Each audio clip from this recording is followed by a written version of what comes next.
Hey everybody, welcome to CNET's live coverage of Samsung's Unpacked event where the Galaxy S8 will finally be revealed. I'm Iyaz, Akhtar, alongside Bridget Carey and Ben Fox Rubin. We will be here with you until Samsung's event starts at around 11 a.m. Eastern. We'll also be taking your questions on Twitter with the hashtag CNETLive, and we'll be keeping an eye on Facebook Live as well as YouTube. Plus, we'll be back for a post show, so stick around. Guys, there's been so many leaks around the S8. Bridget, what do we think we know about Well, I the think S8? I know everything as it is, but Yes. you know, as far as the phone goes. No, but there's so much to take in from all the leaks. We have two phone sizes, if you go by that. They come in new colors like purple. I'm even wearing purple to celebrate the fact that now it's coming in purple, perhaps. And then the front is going to be all screen, edge to edge, and curving over the sides. And we're not even going to call like maybe the Galaxy Edge anymore. This is going to take its place.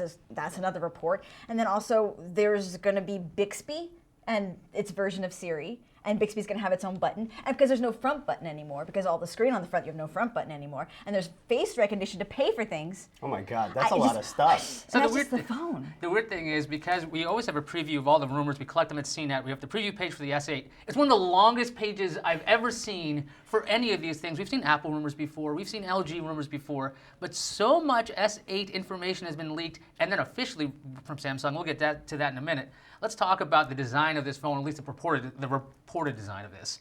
It's supposed to be more like the S7, or they're supposed to have like just smaller bezels on this. Like right? the S7 Edge. Like the S7 Edge, exactly. So they're supposed to both have these curved edge displays instead of it being like the LG G6 that has a small bezel on the side.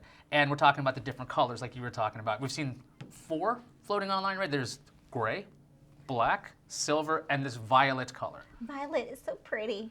So the interesting thing to me about creating the bezel-less display and also creating this edge-to-edge is that you actually get a much bigger display potentially in not as big of a phone. So the Note 7, which a lot of people loved, even though they had to get rid of it, had a display of 5.7 inches. The rumor is that the S8 display, the smaller one, is going to have a 5.8-inch display, and the S8 Plus, which is expected to be the bigger display, or the bigger phone, is going to have a 6.2-inch display, and you'll still be able to fit it in your pocket. And that's the rumored name. That's going to be called the S8 Plus. We've heard other versions of this because it used to be the S8 or S7 and the S7 Edge.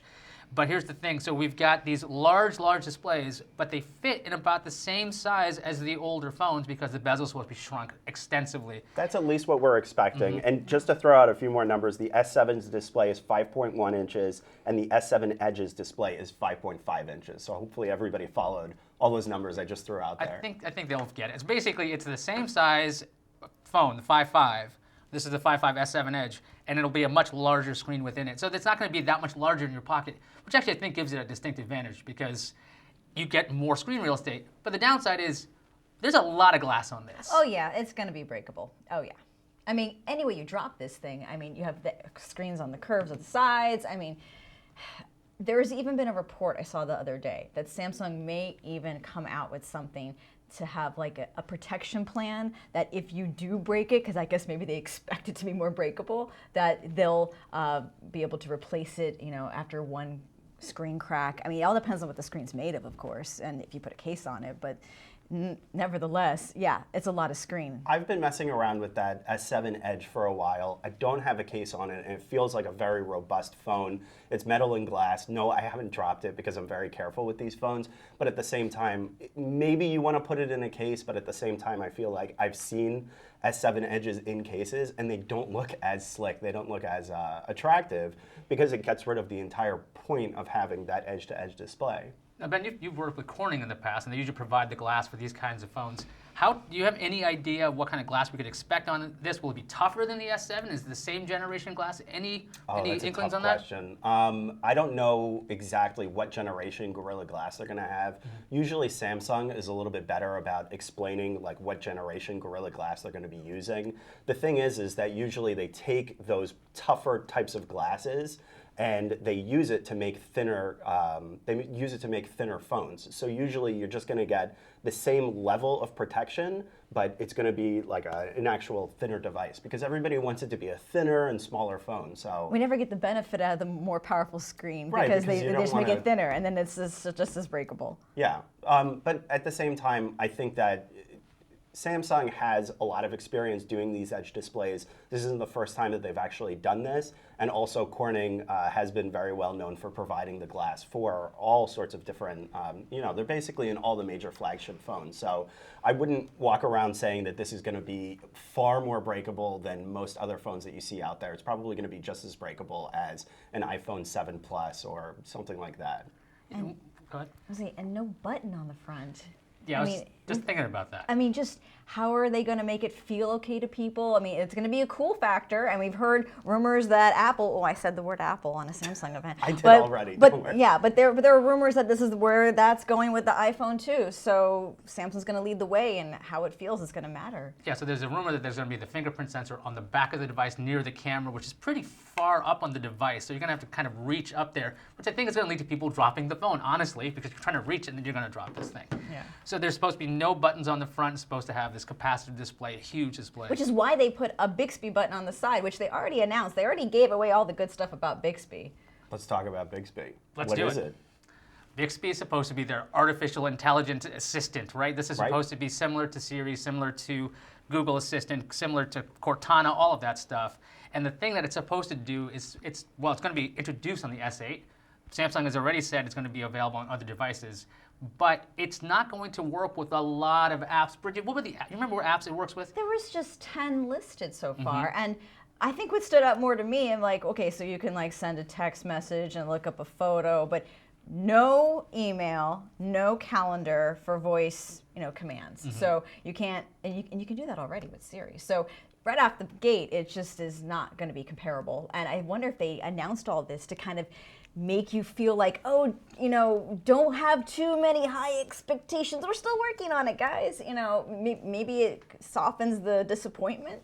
I don't think that's a bad idea, actually. I think mostly you want to create a situation, if you're a manufacturer of voice assistants, to allow customers to be a little bit more pleasantly surprised and find a little bit more Easter eggs when they're using these types of things. I think when Apple came out with Siri, they tended to overpromise, and they made it seem like you could just interact and kind of have a conversation with this robot. That was not the case, and that continues to not be the case, even though Siri's been out for several years now. So if you're going to kind of lower expectations for Bixby, then it's kind of like what Amazon did with Alexa, and I think that's probably a good idea. I don't think people have patience. I think we've had assistants for long enough. We expect them to do things, and people are still going to be snarky, I think, out the gate over what it can and can't do. And if you already have Google Assistant in your Android phone, then you're going to be sitting there going, wait, what do I use Google Assistant for? What do I use Bixby for? And then you kind of now having to blend two different assistants and having some sort of competition between which one you're using. And the worst thing is they're parallel. They probably won't be working together. So it's something like, hey, Bixby, can you do this for me? Or Assistant, can you do this for me? And the weird thing is, this isn't S-Voice, which was back on the S3 and other devices, which was kind of panned and thought to be kind of a mess. Yeah, they already did this, and they failed, and now they're trying again. And the weird thing is they bought another smart assistant. They bought Viv, and that's from the same people who made Siri, but that's not even integrated in Bixby. And this is all official. Samsung has explained all of this. I found that to be most interesting, that they're like, yes, we bought the company Viv, but that's not in this version yet. It's coming soon. A lot of this is probably going to be coming soon. Well, that being said, I would caution patience when it comes to these types of things. This isn't like you're buying a piece of hardware that can't be changed very quickly with Bixby or Alexa or Siri. These are all AIs that live in the cloud, and they can be updated sometimes daily or hourly. So even if Bixby is not really that impressive right out of the gate, my expectation would be that even if it does kind of well, even if people start using it a little bit, then there will be a reason for Samsung to keep integrating it into more products and keep adding more stuff to it. Well, I don't want to sound negative. I do want to see some good examples today, because the preview of Bixby was just kind of like this teaser. I want to see it in action. That said, when it comes to people's giving it patience and time, I think when phones are all the same now, you look to the hardware to go, ooh, and then you hope the software does the and that you stay with the phone. And so if the software isn't there, then you're left with just, a purple phone. It's a 1-2 punch, the ooh and then the ah. I'll It's tell very you, important. I'll be negative about this. Okay, if you're going to introduce a new feature, it should be fully baked. You have the hardware, you have the software, you got enough money to do this. You know you need a hit. Why are you coming out with an S8 potentially with this half-baked software? Why even introduce it with the start? Hold it. So why do you think they're doing it? What's the reason for them doing Data it then? collection for early adopters, because the thing is there are other assistants out there and you don't need another one out there, because when you hit the button, sure, you can talk to Bixby, but obviously you're going to have the question of privacy. Are they going to collect data? Is it going to be anonymized? Probably. But the thing is, now they have to worry about this data collection problem. Plus, it's supposed to work with all their other stuff eventually. So are you really going to decide on your washing machine and go, well, my phone talks to it? I think so that's gonna the work. key. That's the key. It's the we can't. How can we make more money as a company? We can convince you to buy more of our other products, and if we have one program that works with other products, just like how Siri can work with other things, or maybe Alexa works with other smart home things. Oh, please buy more Samsung smart home things, and then your life will be really cool because then you get to like have your own personal Jarvis, and that actually makes sense. Yeah. I'm with you though. I'm tired of living in the beta test world where like, oops, we'll fix it later. Like just give it to people and we'll work out the bugs later. Don't you worry, guys. We'll see. We'll see. We deserve better than that. I'm going to try to be a little bit more patient about it. Amazon Alexa, when it first came out in December 2014, only had about 14 skills. Now it has. But it was upwards- original, though. It has upwards of 10,000. It was kind of, the Echo was original, but Alexa itself was not original. Alexa was the same thing as Siri. So. Okay, wait, I don't know about that. Before we we'll get more into that in a bit. Well, we've got Roger Chang, who's live at the actual event in Lincoln Center in New York. Roger, can you tell us about the atmosphere right now? Are people excited, thrilled, falling asleep? What's going on? Yeah, there's a lot of excitement. Well, it's a lot of people really just struggling to get their seats and get in. It's a little bit of chaos, a little bit of madhouse here. All right, let me pan the camera so you can sort of see what it looks like. It is already a packed house in here in Lincoln Center. We got here at 9 a.m. Doors opened around 10 o'clock, and people kind of stampeded in to get their seats. As you can see, it is already pretty crowded here. Definitely a lot of excitement, a lot of anticipation for this phone. Sometimes some of these events have these posters and teasers around. Did you catch anything when you were coming in that said, hey, Samsung's got another secret product? I mean, that you can talk about? I mean, you couldn't walk into Lincoln Center without seeing the branding for Samsung. That image you see up on stage is something you saw around Lincoln Center here. The idea of unboxing the phone, that's the tagline they've been using since they unveiled their teaser back in a Mobile World Congress. So can you give us a feel for what do you think the There's a presentation... Wi-Fi password, by the way. Oh, there's the Wi-Fi password. If you're there, there you go. So could you tell us what the feel of the presentation might be like? I mean, we've seen some crazy stuff way back, like the S4 Broadway style, what the heck's going on kind of thing. Do you think this is subdued, energized? What kind of presentation do you expect? Look, definitely the presentation is going to help sell this thing, and there's a lot of anticipation, a lot of hype over it. And the fact that a lot of this has been kind of spoiled, I mean, they really have to wow us. They've already hinted at a couple of potential surprises from the show, from the presentation. But we'll have to see what happens the next few minutes or so. Well, Roger, everyone's got a close microscope over Samsung after the Note 7, and I can't help but wonder what are some of the big features that you think might come out that people are really going to scrutinize the most? Because I think this is a time where there's going to be a lot of scrutinizing. Right. I think the big feature, the big change is obviously the rumored removal of the home button, the redesign of this phone. So there's more screen on a smaller body. I think Samsung's going to really lean into that idea, really kind of push the idea that they're leading in design. But definitely, they're not going to ignore the issue. I think they're going to talk about battery. They have to talk about the battery, what changes they've made, how they've made it safer, and really go through the battery check process that they talked about back in January, kind of rehashing, again, the additional steps they're taking to make this a safe product.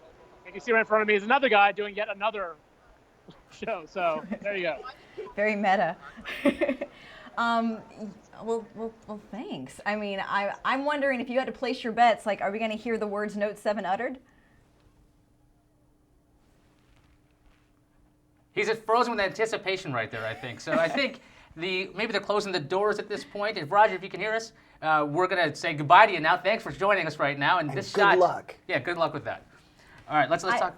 Well, I've been to the Lincoln Center before for performances. That's where they have the Philharmonic, and the reception isn't always great there. But also, it's a very classy joint. I'm sure the tone of it might reflect that a little bit. Different than their Gosh, you brought up the Broadway thing. Okay, let's talk about it. Oh my gosh. For anyone who's followed Samsung, what year was that? Was that 2013? 13? Nothing will be as bad as that performance. That was just the most campy, tone-deaf, and sexist thing ever. And I think, no, they won't make that kind of mistake again. But I mean, we're even watching it, some of it now. It was trying to like be like, oh, we're in New York and let's do it on Broadway, and it was just awful. But I think the tone is definitely going to really matter, especially after what happened with the Note 7. I mean, are they going to, keep it boring, be a little exciting, be positive? They're certainly not going to try any stunts like actors and squealing women walking around with wine. I mean, I don't think that's going to happen. Yeah, that was truly cringeworthy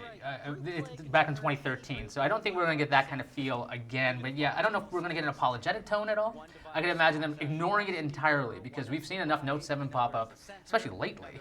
And we were talking about this earlier, the fact that they snuck out this information that the Note 7 is going to be refurbished and available in other countries. This was on Monday. Why on earth do you think they even mentioned this, considering it's Wednesday and this giant phone is coming out, which is kind of important to their future? I was very surprised, and I didn't understand why exactly they would want to do this. At the same time, maybe it makes sense to a certain extent to get people excited not only about the S8, but hey, maybe the Note 7 is going to come back. No, that's not an exciting thing. I have to stop you there. No, Okay. no. They were totally going, oh gosh, the S8's coming out. We still have something to talk about with the Note 7. Quick, throw it out there, and then maybe everyone will forget it by the time the S8 comes out. I think they're just trying to dump everything they can out there so that way, get it out of the way. That way, after the S8 is announced, they don't have to utter it ever again. And I do not think they will utter the words Note 7 today at all. They'll say the word battery test, I would guarantee that, but not the word Note 7 at all. I don't know. They have been on quite an apology tour about the Note 7. Obviously, they realize they have egg on their face about this, and they realize also that the S8 is going to have this overhang, no matter what, of the Note 7. So I would disagree, and I think that they probably have to have some sort of response to it. Maybe it is going to be a glancing response, like talking about You think they're going to say battery. the words Note 7? It's possible. I mean, like they did an apology at CES, they did an apology at MWC. That's why I think they're going to. I think they're done apologizing. I don't know. Maybe they do want to just kind of leave it in the rearview mirror. That's entirely possible, but I think that they do know that this is going to be a really important phone for them. They know that they have to regain customer trust with this phone, and this is like a big problem for the biggest phone manufacturer in the world to actually have so much at stake and so much on the line when it comes to their next upcoming phone. I mean, like, this thing has to hit, or I don't know that they're actually going to come back from that. And it's amazing that the only reason that we're actually still talking about them, if it was a smaller company, they wouldn't have been able to survive something like the Note 7. Talking about the tone, I think that tone may come out in we care about customers, because some of the rumors that came out just a couple of days were about protection plans in case, or being able to, normally when you buy a phone, you only have like 2 weeks or something to return it. There was another report out that maybe you'll have a couple months to try it out, and if you don't like it, have your money back. I think that's maybe a smarter tone, if those rumors are true, to take, to be like, try us, trust us again, because you do have to eat some humble pie after all of this and not be very boastful and proud of, like, because how many times do you hear, this is the best phone, the thinnest phone, and please like us again phone, Yeah, I don't think they're going to beg, but definitely that protection for consumers and saying, hey, if you're stuck with us, it's going to be fine. Back when the Note 7 stuff happened, they're like, okay, you can upgrade to the Note 8 or the S8 with a discount. So that they want to retain those customers, because one of the things that happened in the fourth quarter, we were looking at numbers that last year of 2016, Samsung was losing to Apple when it came to market share by a really small margin. And a lot of that had to do with the Note 7 recalls, plural, because they had this great phone and they had a huge amount of press around it. And I don't think we'll hear Note 7 at all about this during the presentation, by the way, because they're done with that. Like Bridget was saying, I think they're finished with it. We're going to see just, this is our thing now. It's really great. It's safe. That might be the only, like, wink.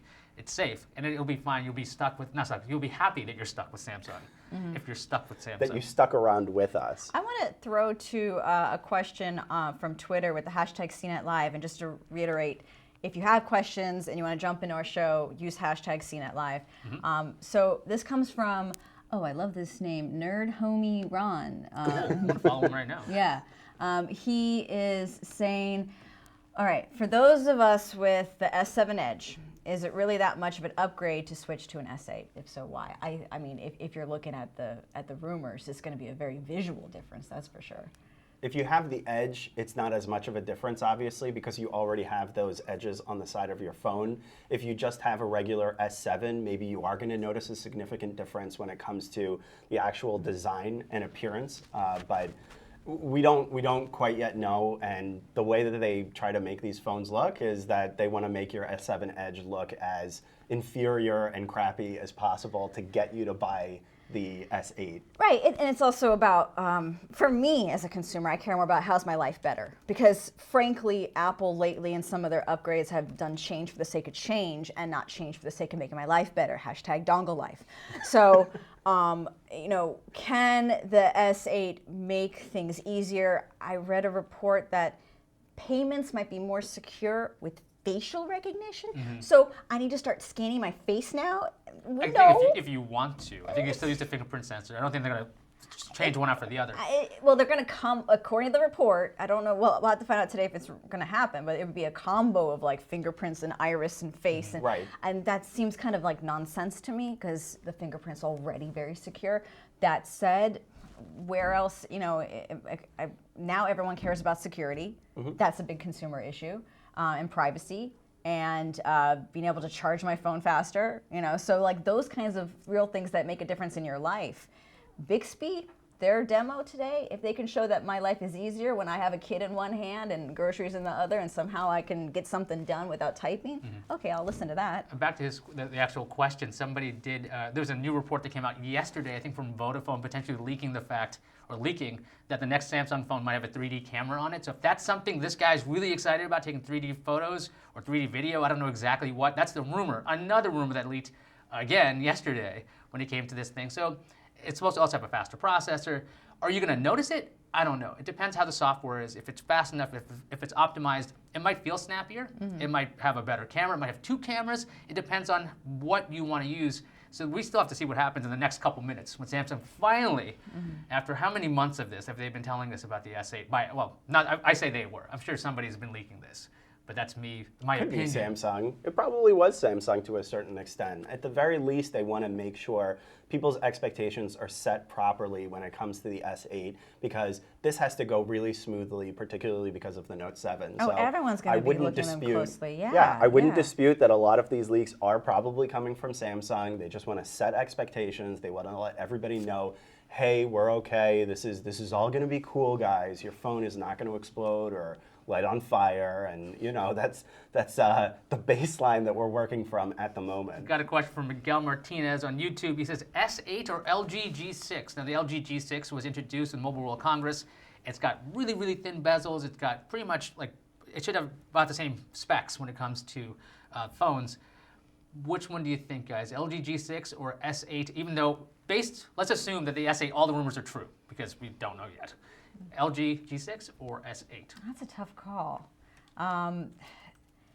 It depends. Like, I make my phone decisions too on how it feels in my hand, and you know, they're all getting so big now, you know, with the phones. There are a lot of similarities with those two phones, plus they're both Android phones. If you're not an Android customer, there are also a lot of expectations. There are a lot of rumors that are out about the iPhone 8 that's suspected to come out in September that's also going to have a lot of these similar specs, where they're going to have less bezel, get rid of the home button, maybe an OLED screen on one version. So all of these different phone manufacturers have decided they all want to make these similar changes. So you are going to have options as to which one you're going to like more, and maybe you want to test it out in your hand before you actually make a really big purchase like that. Yeah, and we're getting to an era where now they're all going to be easier to break and harder to fix. Yeah, because they're all glued together and impossible to take apart. Yeah. But yeah, back to the G6 and the S8, the rumors that the S8 is going to have a Snapdragon 835, and I think the G6 has an 821. So it's slightly slower, but again, it's about software tweaks. So when you do have them in your hands, which one is snappier? That could just be a software tweaking issue, because I have a Google Pixel, which I think is an 821 as well, but it's really, really snappy because it's really optimized. I don't know what Samsung needs all this power for, but hopefully they take advantage of it. And also there's that rumor that the display is supposed to be 4K on the S8. Now if you're into VR, this actually matters, because when you have this thing on your face, the more pixels you have, the less screen door effect you have, and the more you can get immersed in that. So if VR is important, and if the S8 has 4K, so these big ifs, maybe that's another reason that you might want to go with an S8 over an LG G6, because I believe that's got like a 2K display. Okay. Only a 2K display. Okay, but it is important to tell customers, or anybody that's interested in buying this phone, that first of all, there's not a ton of VR content out there. And second of all, there's not a lot of VR 4K content out there. But when you have a company like Samsung who makes a VR headset, they that's why they got to make it work for that. Yeah, I would say so, but at the same time, you are buying the latest and greatest specs with the expectation that the content is going to catch up. It's not like there's this enormous library of content that's going to be waiting for you if you were to buy this phone, shove it on your face, and start doing 4K VR immediately. I want to see them on screen go, here's a phone, shove it in your face. Shove it in your face. That's like a Google Translate problem. I think someone's got to fix that. Just shove. It's like, place it gently into headset, put on face. I don't know how you guys do VR, but you're doing it wrong.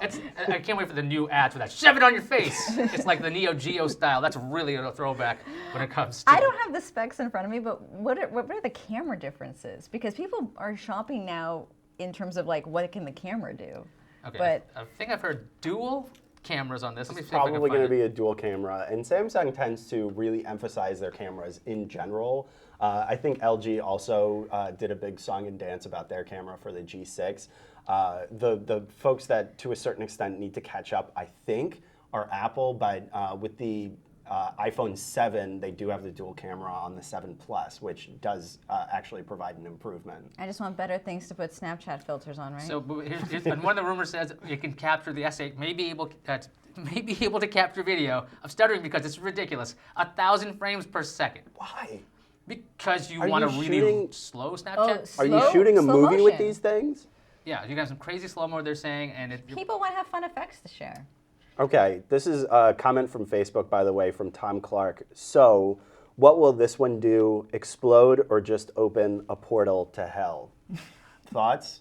I think neither, although if it does explode, and it could, I guess, open a portal to hell, I'll take this question as seriously as possible. I doubt it'll do either, and if it does do either, Samsung will not tout this at all, unless it's a portal to something else. It is a differentiator. I'll give them that. If it can open a portal to hell, then that is a reason to buy the phone over a different I don't phone, want somebody- if that's what you want. I don't know. I don't want to see somebody accidentally activate that mode on the subway. Right. Like you're just there and they're like, oh no, hell's over there. And you're like, oh no, stop doing that. So the subway system's already hell. All right, so I have a few more comments. End up on the from- 7 train. That's what happens. That's the portal. All right, comments from Twitter. I've got an S6 and I won't upgrade to S8 because of high price for unlocked model, says Hamza Joser. And Grant Ritchie says, has anyone came up with a good sleek case for Edge phones yet? Or is my S8 destined to get destroyed like my S6 Edge? We were talking about that. How That's a good point. How like it, It does look kind of silly. I haven't seen any in the leaked case. cases. Have you? Yes, I have. That's, I think, how we saw one of the first S8s. And if I've gone through my memory banks here. And It's too much. it's a very small case around there. What I think what needs to happen, we need to get flat out just tethers to these things, like a Wii controller. I don't think cases are the answer anymore. You got to have a tether. Maybe it's got a lanyard spot. Maybe that's the way to go. That is really I want geeky. I want geeky.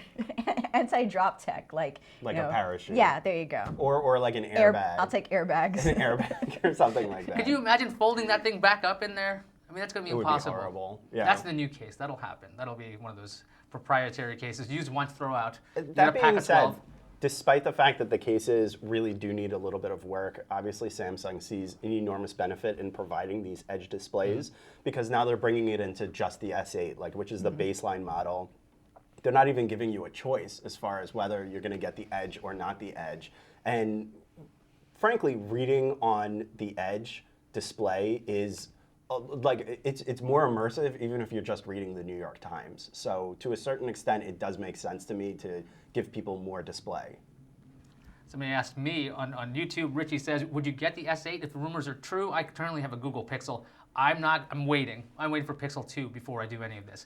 Looks like the Samsung events are ready to start. We got the the screen there. We'll go to it live when it actually goes live, but we're gearing up for this. Samsung Gear. I just realized I made a pun. Yay. They own all the words. What other, are we expecting any other accessories, by the way, or you think this is going to be all S8 all That could be the surprise, because we don't really have much right now. Yeah, I think a surprise would be great. I don't have any information as to whether they have anything or not, but I just don't think if it's just the S8 and the S8 Plus, so that the rumors are true, and that's all they show, it's going to be a little bit of a letdown because all of this has been leaked already. And so you want people to be super excited about it. You want something else.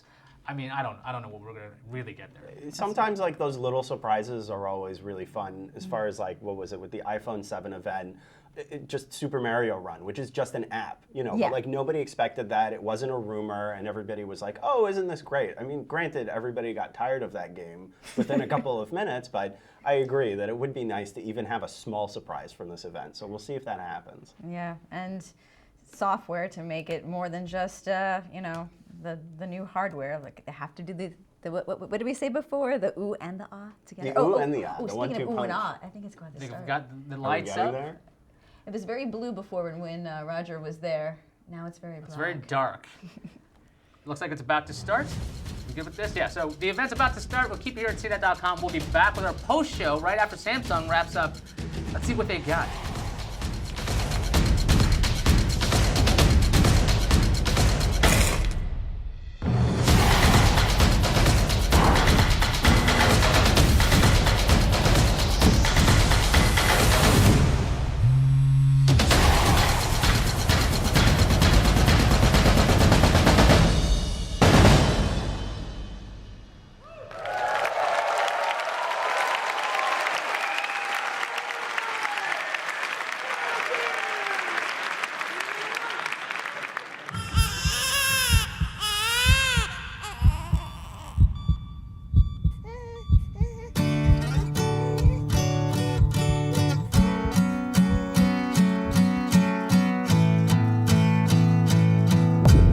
Words are flowing out like endless rain into a paper cup.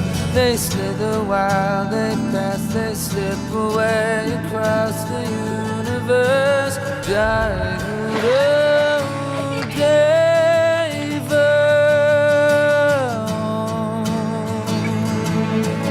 Nothing's gonna change my world.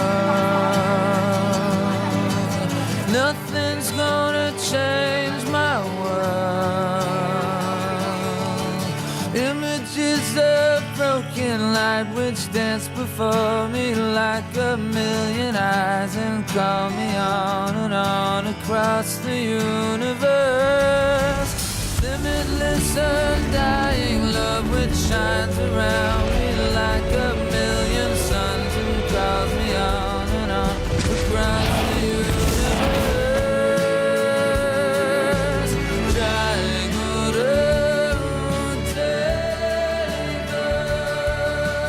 Nothing's gonna change my world. Nothing's gonna change my world. Nothing's gonna change my world. Nothing's gonna change my world. Jai Guru Deva, Jai Guru Deva, Jai Guru Deva. Ladies and gentlemen, please give a warm welcome to the stage, President of Mobile Communications Business, DJ Co.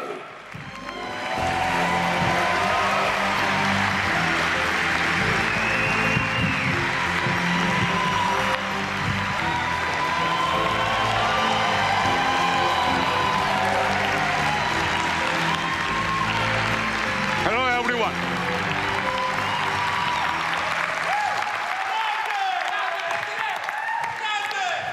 Thank you. It's great to be here in New York City. And welcome to everyone joining us from London.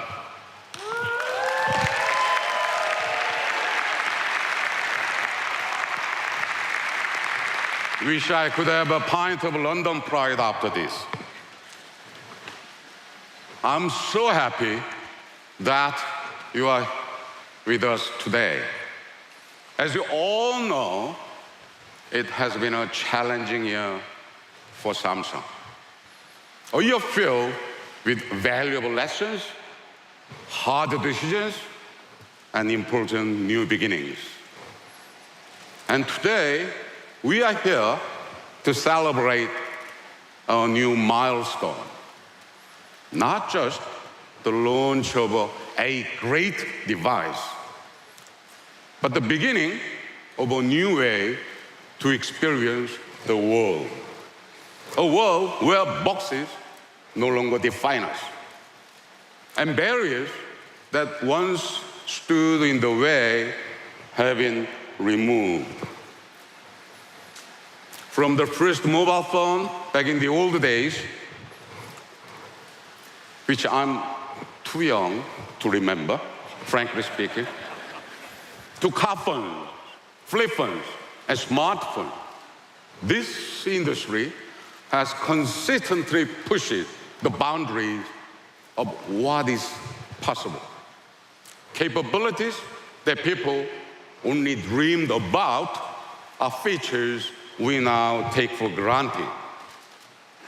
Today, you can capture every moment, share every memory, and travel every city.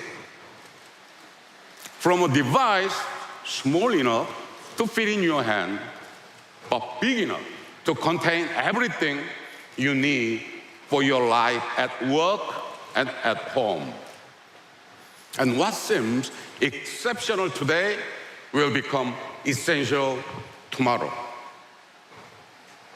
This is how we drive progress at Samsung. It has been our mission since we built our first cell phone in 1988. We have focused on unlocking value to create new possibilities ever since. But to succeed, we must continue to create products that you love. Smartphones that are beautiful to look at and comfortable to hold. Devices that do everything you expect and surprise you by connecting you to experiences you never thought possible. We know it also takes products that you trust. This is why our most important commitment is to quality, safety, and craftsmanship, all driven by a passion for a constant improvement. This commitment is the foundation for every step we take. We are honored that millions of people around the world trust Samsung Galaxy phones to organize their lives, save their memories, and manage their work. Today, we are proud to mark the beginning of a new era of smartphone design. An era without edges or limits.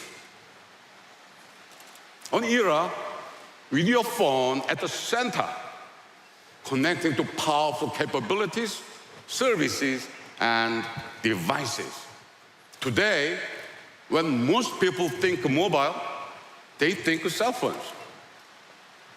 We think this view is too narrow. Around the globe, people are inspired by the promise of a connected world. But there are too many barriers, too many steps. The promise of a connected world is experiences that are personal, intuitive, and secure. Experiences that embrace everything that is important to you across all your devices and services. Today, I'm excited to show you a new phone that extends our heritage of great innovation and stunning design. We will introduce an infinity display that sets a new standard for immersive experiences. A camera that takes sharp pictures even in low light, and defense-grade security with the fingerprint, iris, and a new facial recognition feature, all with a fast, powerful performance and low power consumption. But this is just a start. We see the phone as a gateway that will take you beyond the boundaries of today's experiences and unlock the full potential of your imagination. Today, we will also show you new services that hint at what lies ahead as we continue our journey to defy barriers. Bixby, our new interface, will provide you with more and more personalized help, visual search, and intuitive control of all your devices, software, and services.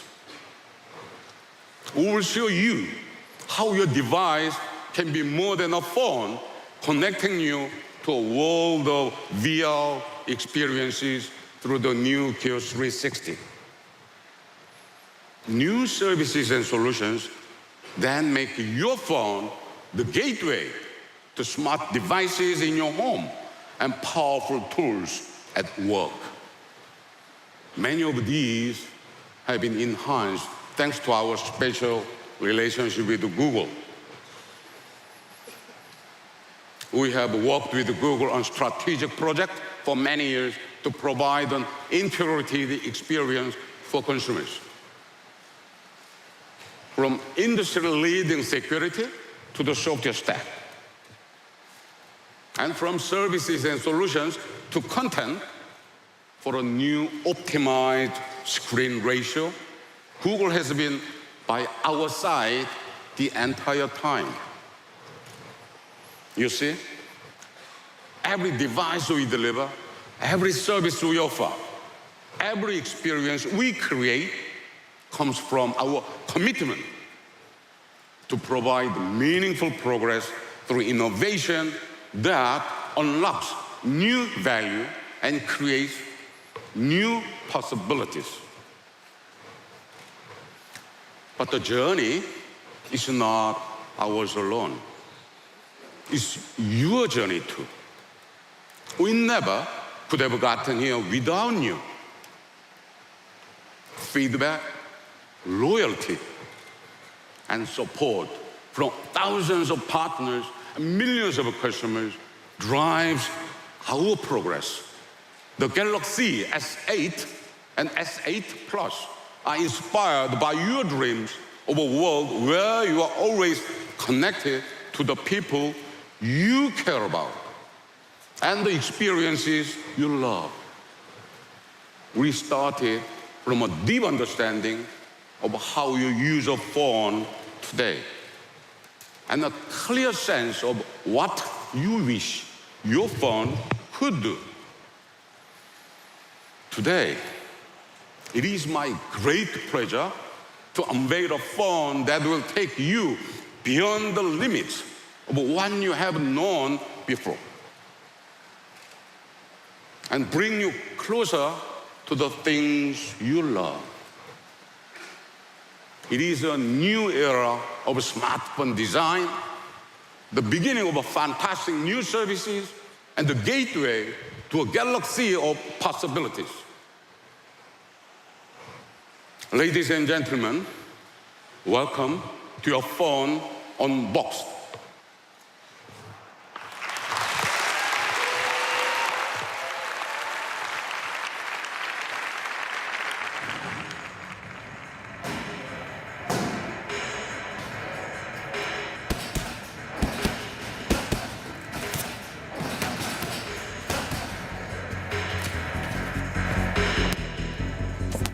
1, 2.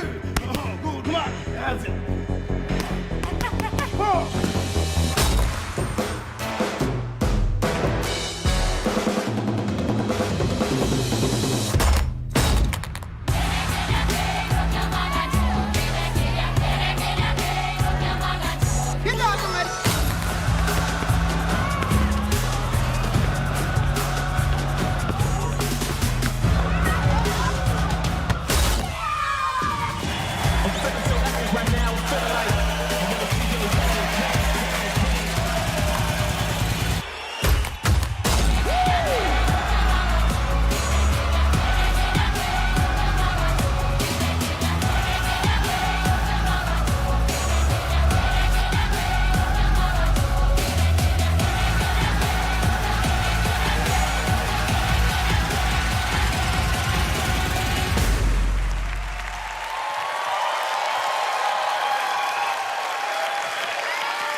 Thank you. I give you the Galaxy S8 and S8 Plus.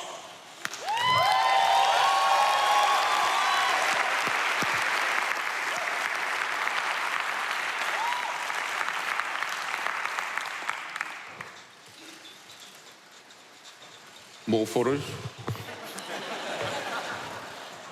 Thank you. Now, please welcome Justin Dennison, my colleague at Samsung Electronics America.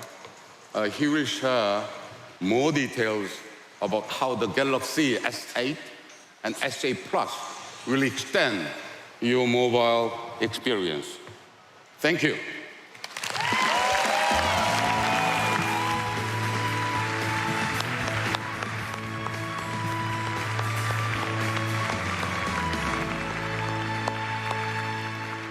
Thank you, DJ. Today marks a new beginning for Samsung, for our customers, and for the entire mobile industry. The Galaxy S8 will fundamentally change how you use your phone by giving you more screen in a completely new form factor, by introducing intelligence that makes all of your interactions simple and seamless, and by fulfilling the promise of a connected ecosystem of devices, products, and services. Back when the first mobile phones came out, just making a call from outside the house, I mean, that was huge, right? No, literally, that phone was enormous. With the flip phone, we could finally break free from our homes and offices with a device that fit inside our pockets. But in the digital age, mobility wasn't enough. We wanted internet at our fingertips. And then we got it with the touchscreen smartphone. And then time just stopped. Well, okay, it didn't really stop. Our lives, our expectations, our habits, they kept evolving, but not the fundamental design of our phones. Today, our phones aren't just music players or web browsers, they're portals to the most important places, people, and passions in our lives. And yet they have the same screens they had 10 years ago, boxed in on all sides. Until now, the Galaxy S8 isn't just a new smartphone, but a new kind of smartphone. It marks a new era in smartphone design, the perfect balance of form and function, art and science, design and technology. And it's my pleasure to introduce an innovation that will change the way you see your smartphone and everything on it, the Infinity Display. Thank you. Thank you. It's gorgeous. The Infinity Display has an incredible end-to-end screen that spills over the phone sides, forming a completely smooth, continuous surface. The entire front of the phone is pure, pristine glass, which flows seamlessly into the aluminum shell. Where there were boundaries, we pushed past them. Where there were barriers, we removed them, giving you a higher screen-to-body ratio than ever before. The endless curves of the device meld into one another, so you can barely tell where the screen ends and the frame begins. The result is a beautifully curved, perfectly symmetrical object. To create the infinity display, we took a 5.8-inch piece of glass, 6.2 inches for the Galaxy S8 Plus, and we rounded the corners and curved the edges. Even with more screen, the phone feels small and comfortable in your hand. Now you see, the conventional wisdom was that having a big screen meant having a, big device. But with curved edges, we realized that we could increase the size of the display without sacrificing that comfortable grip. But just bending the screen isn't enough if it's still boxed in by bezels. I mean, seriously, when was the last time that you actually admired your phone's bezels? I mean, in the past, they've been required for the internal wiring and some of the components of the phone. But we innovated to give users the screens they actually wanted. And our solution came from within. We reorganized the phone's interior and made each individual component smaller. That way we could stretch the usable surface of the phone over basically the entire front of the device. Where there used to be bezels, now there's only screen. In other words, we've redesigned the smartphone from the inside out to unbox the screen and unleash its infinite potential. The Galaxy S8 bridges the gap between movie and TV resolutions with an extra 500,000 pixels and the largest display for a smartphone of its size. As for how to use all that extra space, well, that's up to you. More screen means more freedom to multitask, so you can watch a video while texting about it with your friends. It also means less time scrolling when you're reading an article or checking your Facebook feed. Best of all, entertainment is more immersive than ever. With the Galaxy S8, you can stream content from providers like Netflix and YouTube on a screen that literally draws you inside the action. And the infinity display isn't just bigger, it's actually richer and more vibrant. In fact, the Galaxy S8 is the first mobile device to earn a mobile HDR premium certification from the UHD Alliance. That means when you watch your,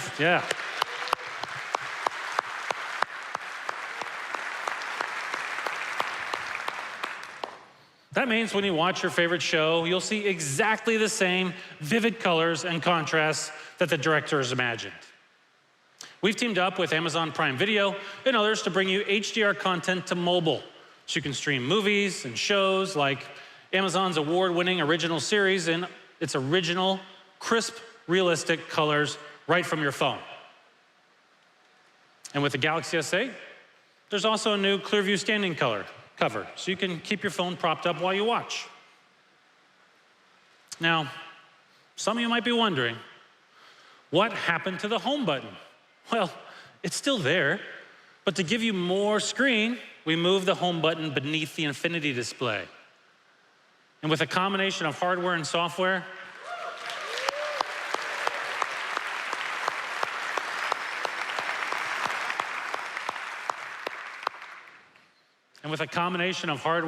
we made sure it responds to pressure just like a physical button would. We also took the design of the infinity display and created a new visual language to match. From app icons to typography, the look and feel of the Galaxy S8 software incorporates the same design principles as the infinity display, using smooth, continuous curves and play of light and line to create depth and dimension. As soon as you unlock your phone, you'll notice a natural, seamless flow from the always-on display to the home screen. The Galaxy S8 brings together design, technology, and user experience in a device that looks and feels like none other. And you can make it your own by choosing from one of 5 stunning colors. With a new form factor and a new interface, the Galaxy S8 gives users even better access to the core features they know and love, like our cameras, of course. Our cameras have been designed to capture your favorite moments clearly and quickly. And when we introduced the award-winning Galaxy S7 camera, we raised the bar for taking photos in low light with the first ever dual pixel sensor on a mobile device. We've taken that same revolutionary technology and incorporated it into the Galaxy S8. And we've gone even further. I mean, haven't you ever wished that you could take like multiple photos of the same moment and then combine the best attributes of those photos to create the perfect shot? Well, that's what multi-frame image processing does. It uses multiple images to reduce noise and boost brightness when you need it most. With the Galaxy S8, multi-frame processing will be active in all sorts of conditions, so you'll never miss that perfect shot. These days, the way we capture and share moments has, fundamentally changed, right? In fact, it's literally done a 180.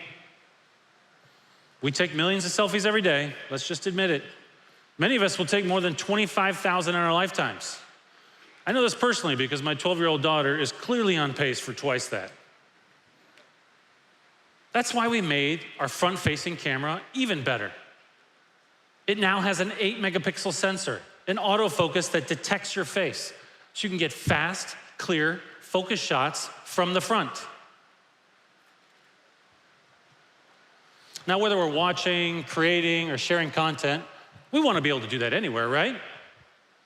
So we became one of the first manufacturers to make our devices water and dust resistant. Fast forward to today, and you can use your Galaxy S8 inside and outside in real life environments without worrying that a rainstorm will ruin your day or your phone. Now, of course, to power an amazing phone, you need the best possible processor and battery, right? That's why we created a new 10-nanometer smartphone processor for the Galaxy S8. Yeah.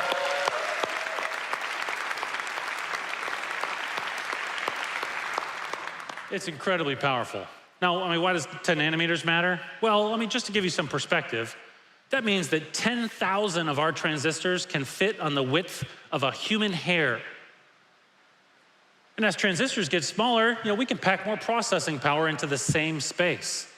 The result is a mobile processor that's faster and more powerful than any other we've ever made, ushering a new standard for the smartphone. It's also our most efficient processor, consuming less energy and saving your battery. Of course, when you do need a recharge, we've always believed it should be easy and convenient, of course. We pioneered fast and wireless charging, to remove the burdens of traditional charging, giving you new ways to power up your device. For example, our newest wireless charging pad gives you more options, letting you lay your phone flat or prop it up so you can see the screen. We are committed to innovation, from hardware to software, from core features to accessories that make your life easier. We're also committed to innovation in quality and safety. We put the Galaxy S8 through our toughest safety testing process ever, with an 8-point battery safety check that goes beyond the industry standard, because quality and safety is and remains our top priority. Our commitment to safety extends to security too. For years, in order to protect your most valuable information, we had to create these long, complex passwords. But that's not enough. For each site, you have to create a different long and complex password. Oh, but that's not enough either. Now you have to change these passwords every 3 months. So at Samsung, we saw an opportunity to make users' lives safer and easier through biometric authentication. Now, instead of typing a password, you are the password. It's the perfect combination of security and convenience. One of the most exciting examples of this is the iris scanner, which maps your iris and creates a unique digital signature, an iPrint instead of a fingerprint. It's the most secure form of biometric security we've ever created. Now, sometimes you just really want to get into your phone really quickly. So we've perfected a form of biometrics that lets you do exactly that. It's called face recognition. So let's say you wanted to unlock your phone right now. The first thing you do is you take your phone and then you'd see the lock screen. With face recognition, There are no other steps. You just hold your S8 in front of your face and it will pull up your home screen instantly. You can still use the fingerprint scanner. Well, we've moved that to the back of the phone to make space for all that extra screen.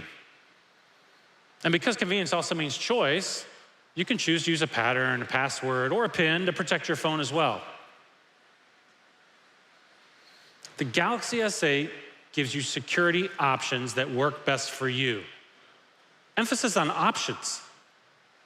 That's what we mean when we say the Galaxy S8 breaks down barriers. It lets you use your phone anywhere you like, in any way you like. From a cinematic screen that still fits in one hand, to security for every possible situation.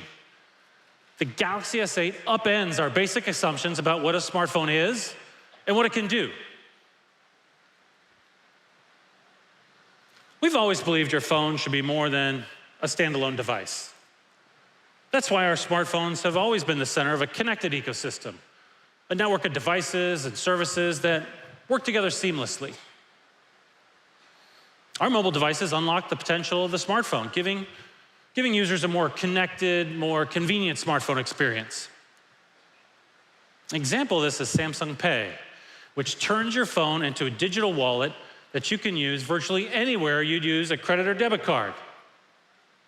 Consumers around the world have used Samsung Pay for about 250 million transactions to date. That's billion with a B.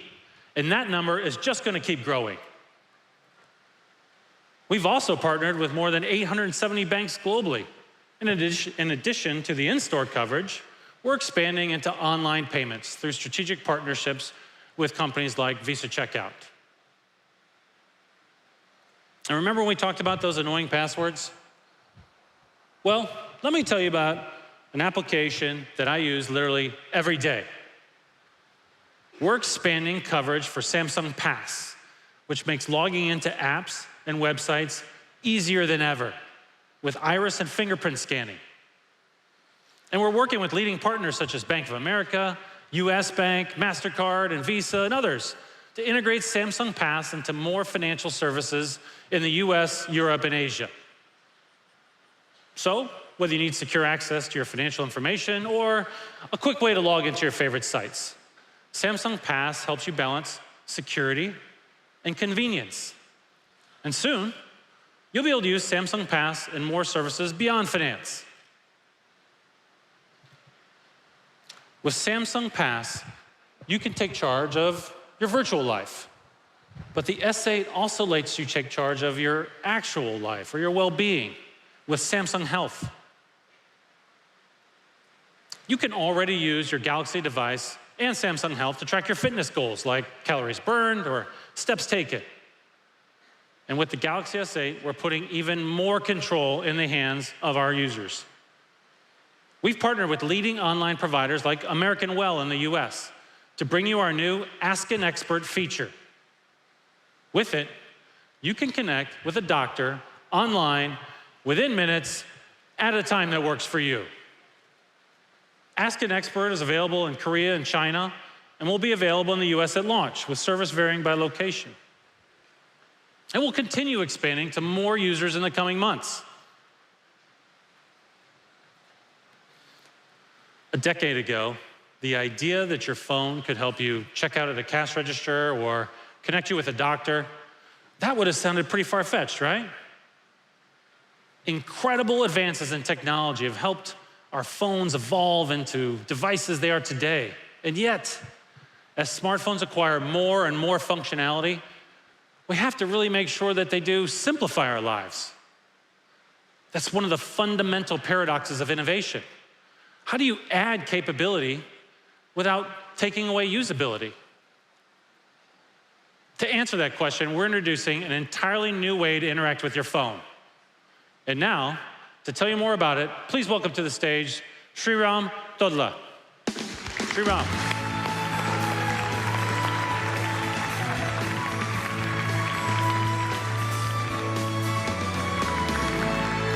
Thank you, Justin. Hello, everyone. It's great to be here. I never imagined 20 years ago when I graduated from high school on this very stage that I'd be back here to tell you about Samsung's vision for the future of mobile interaction. How many dozens of apps are on your phone right now? How many interfaces do you deal with every single day? How many layers of menus, how many taps and swipes to get to what you need? With every advance in technology, our lives get more richer and more connected. But our phones are getting more cluttered and complicated. We end up adapting to our phones when our phones should be adapting to us. It doesn't have to be that way. Technology should make your life easier, and intelligence is a key part of that. See, we actually have a different view of intelligence than most other companies. We see it as a deep, integrated experience. We see it as a tool, not just for finding things out, but for getting things done. And we see it as a vehicle for a new type of interface that learns, evolves, and adapts to you. I could not be more excited to share with you an innovation that will completely change the way you use your mobile phone. Everyone, meet Bixby.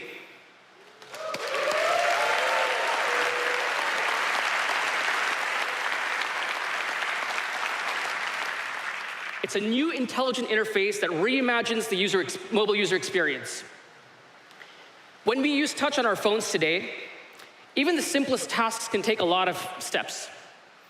And that's where voice technology comes in. It's supposed to make everyday interactions easier. But right now, voice is an isolated feature that doesn't really understand what's happening on the screen. Bixby understands context. It knows what's happening on your screen, which allows you to seamlessly move between voice and touch. Let me show you what I mean.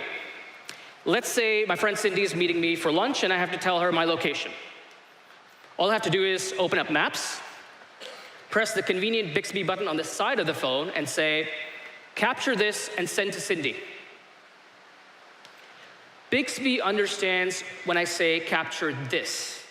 That's context awareness. Now let's say I have multiple Cindys in my phone. Well, Bixby's smart enough to know when it needs more information. And it will let me choose which one I mean.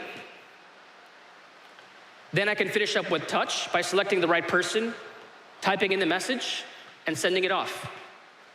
The whole time I move seamlessly between voice and touch. Beyond voice, Bixby's intelligence is embedded deep into the camera.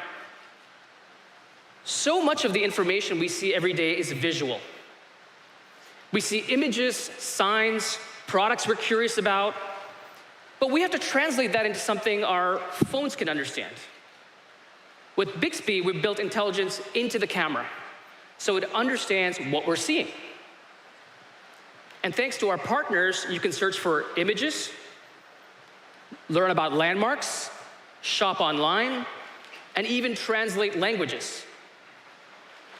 Now, whenever I come back to New York, I love looking for new restaurants to eat at. So this past weekend, I was roaming around some old neighborhoods, and I came across the Flatiron Building. I pulled out my camera, and Bixby recognized it, but it also gave me some great options for dining nearby. It was great. Let's take another example. Shopping, online shopping. If you see something you want to buy, just point the camera at it, and Bixby will find it from one of our partners. With voice and vision, Bixby helps you get things done in an easy, intuitive way. But Bixby also learns and adapts to your routine to anticipate what you need. When you swipe to the right on the home screen, Bixby takes you to a contextual, personalized page that shows you the information you use from the apps you'd use in one convenient place. You'll see a series of cards for native apps like email and gallery, and third-party apps like Facebook and Uber. And Bixby will organize these cards based on where you are and what time it is. In the morning, you might see news and weather. And at night, your alarm and step count. And the more you use it, the more it learns. So let's say I take Uber most days to work in the morning. Bixby will start placing the Uber cart at the very top of the stack. You can also use Bixby to create reminders that show up at a certain time and place. For example, I've been trying to plan a vacation with my family to Thailand for a long time. And let's say I run across an article at work and I don't have a time to read it because I'm getting ready for Unpacked. I can have Bixby set up a reminder for me to read it when I get home.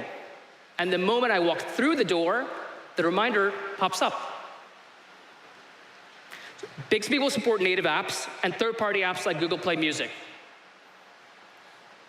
Just think, for example, you might be able to play any song from Google's catalog using just your voice, or access your music library with a swipe to the right, or even set a reminder for when a new album drops. That's Bixby. It's an intelligent interface that combines voice and touch, images and information, your location and habits to make your life easier. Now let's talk about some other ways that Samsung helps you in your life. Samsung has been committed to the Internet of Things from the very beginning. And the promise of IoT is that a connected ecosystem of devices work better together. And yet, it hasn't exactly turned out like that. Even with smart devices, things can get complicated, and you end up bouncing between multiple apps. So with the Galaxy S8, we're fulfilling the original promise of IoT, giving you access to Samsung and SmartThings devices through a single app. It's called Samsung Connect. When you open it, you'll see a dashboard of every single connected device in your home. But the real power of the app is that you can monitor and control your devices from miles away. I don't know if this has ever happened to you, but I find myself in a grocery store all the time without a shopping list, right? So I have no idea what's at home. So instead of pacing around and wondering what's in my family hub fridge, I can use Samsung Connect to check inside. And then when I get home, I know that I have everything I need for that Kung Pao chicken. And I make a great Kung Pao chicken, by the way. Ultimately, our vision is for Bixby to use Samsung Connect to control all of the connected devices in your home with your voice. Now, even with all of these smart connected devices, sometimes even basic connectivity can be a problem. And that's why we're introducing Samsung Connect Home. It's a premium router and IoT hub in one. It provides mesh-based Wi-Fi to boost your connectivity at home. And it lets you control Samsung and SmartThings appliances to enhance your IoT options. As you can see, we've reimagined not just how you interact with your phone, but with an entire ecosystem of smart devices, turning your phone into a universal remote for your life. Bixby delivers intelligence in a practical, meaningful way. Connect brings a powerful ecosystem to life with a single app. And our vision is to bring intelligence and IoT together to make your life easier and better. Now, as much as you love hearing me talk about the Galaxy S8, I'm sure you're wondering when you get to try it yourself. To tell you about our plans for launch, please welcome back Justin Dennison.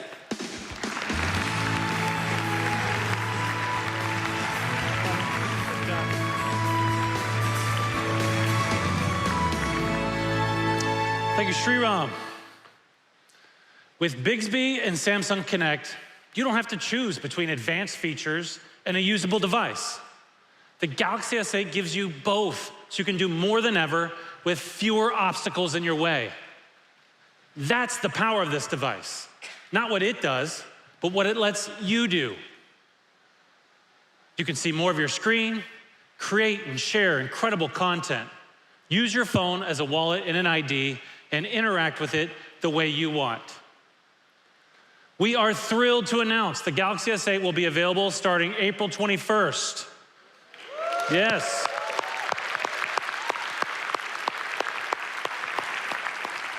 We're so excited.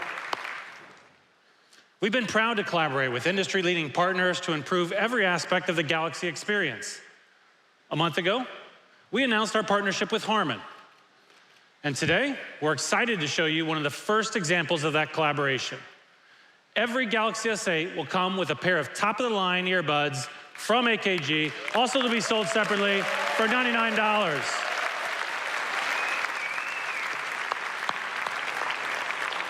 We're part of a suite of accessories created for Galaxy S8 users. From the infinity display to the camera, from Samsung Pass to Bixby, the Galaxy S8 unlocks your potential. But more than that, it powers an entire ecosystem of connected devices, from smart appliances that let you take control of your own personal world, to VR technology that transports you to worlds you've never imagined. And to talk to you more about how the S8 will give you access to incredible immersive experiences, please welcome to the stage Suzanne Da Silva. Suzanne.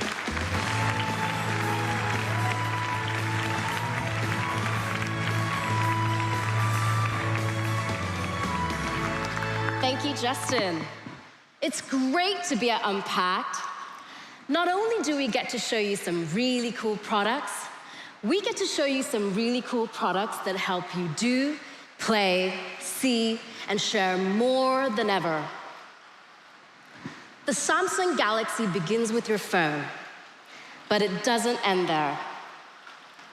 As you heard, the Galaxy S8 turns your device into a digital wallet, a universal ID, and even a direct line to your doctor. It breaks down the physical and virtual barriers to empower you to do more. Take VR, for example. VR makes it possible to travel halfway around the world in an instant and feel like you're actually there.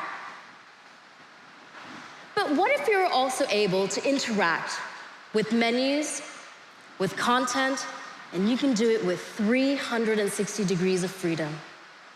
Well, that's why we created the motion sensing Bluetooth controller for the Gear VR. Thank you. Now, not only can you transport yourself to a virtual world and see things from every angle, you can also interact with your environment. Of course, immersive experiences aren't complete without equally immersive content. So, soon, you'll be able to step inside Paramount Pictures' Ghost in the Shell movie and get close to the intense action and amazing visuals, like Major's dive from the rooftop and her battle with robots. And our partners at Oculus are developing games that let you use our new motion controller to build complex machines, explore new worlds, or battle in space. VR is not just about movies and games. So, we've partnered with content creators like BuzzFeed and Now This, who have massive audiences across their social and digital platforms to bring you engaging, everyday content in 360. This summer, we're also putting Gear VR users in the middle of the action by live streaming the hottest events, including a UFC title match, a Live Nation concert, and the Summer X Games, all through our Samsung VR app. We believe you shouldn't be limited by expensive headsets or lack of access to great content.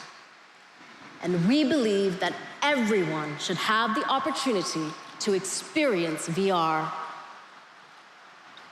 Of course, making VR accessible to everyone is not just about making it easier to view and experience. It's also about making it easier to create and share your memories as well. And that is why last year we introduced the Gear 360. It's an affordable camera for creating your very own 360-degree photos and videos. The Gear 360 doesn't just show you the world, it shows you the world from all sides. Do you know those great Follow Me To photos? Have you ever wondered who's behind the camera? Well, now, with the Gear 360, wonder no more. This year, we're making the Gear 360 even better. Introducing the all-new Gear 360.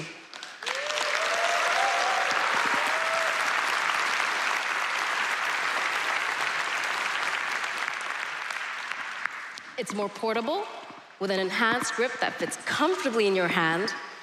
It shoots in brilliant 4K, so you can capture memories in clear, high-quality 360-degree video. And now you can live broadcast your experiences in real time on Facebook, YouTube, or Samsung VR, essentially breaking down the barriers of time and distance.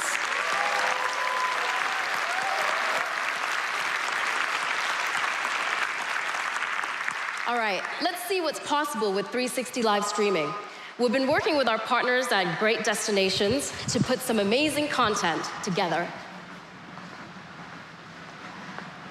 Tom's gonna come in shortly. You can see the power of 360. Looks like we're having a little bit of difficulty with the audio feed. Hey guys, there we go. Co-founder of Beautiful Destinations. Right now, I'm across the street from you at Lincoln Center. At Beautiful Destinations, our mission is to celebrate the beauty of the world and all of its amazing people, places, and experiences. We've been using the Gear 360 all around the world, and we couldn't be more excited about the new version as we push the boundaries in engaging immersive content. For us, it's all about storytelling, and 360 adds a whole new dimension. With the new Gear 360, you can share live moments with your friends from anywhere around the world. Are you guys ready to create your own beautiful destinations? Over to you, Suzanne.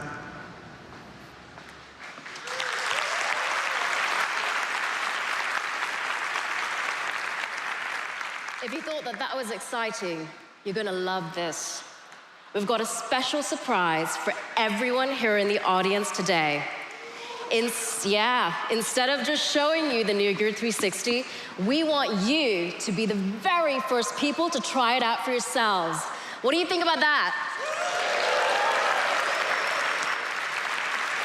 All right. You're gonna see Samsung employees coming through the aisle, handing you your very own Gear 360.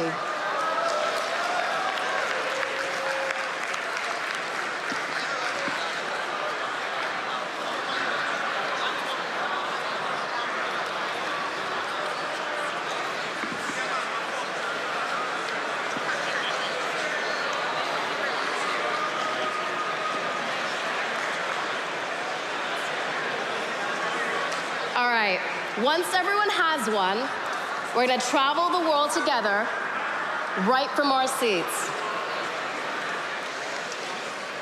The auditorium is going to transform around us, and we're gonna capture these incredible views together. Does everyone have one? Once you have one, put them up in the air. All right? All right, good job. Everyone's got one, great. Now, what I'd like you to do is locate the power button and hold it down for 2 seconds to turn it on. Perfect, you should see a green light. I'm seeing green lights. Lots of green lights. Great, all right. Now, get ready, hold up your camera, press the record button. We're gonna capture this moment. Here we go.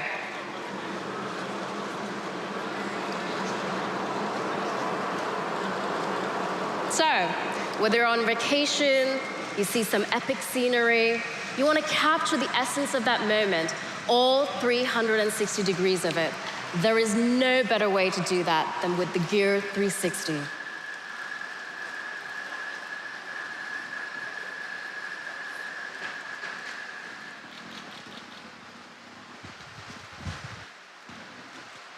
That was pretty cool, right? Thank you. What's even cooler is when you leave here today, you get to take that Gear 360 and the experience that you just recorded with you. And you can show the rest of the world how awesome it was to be here at Unpacked by posting that video to social media. Thank you.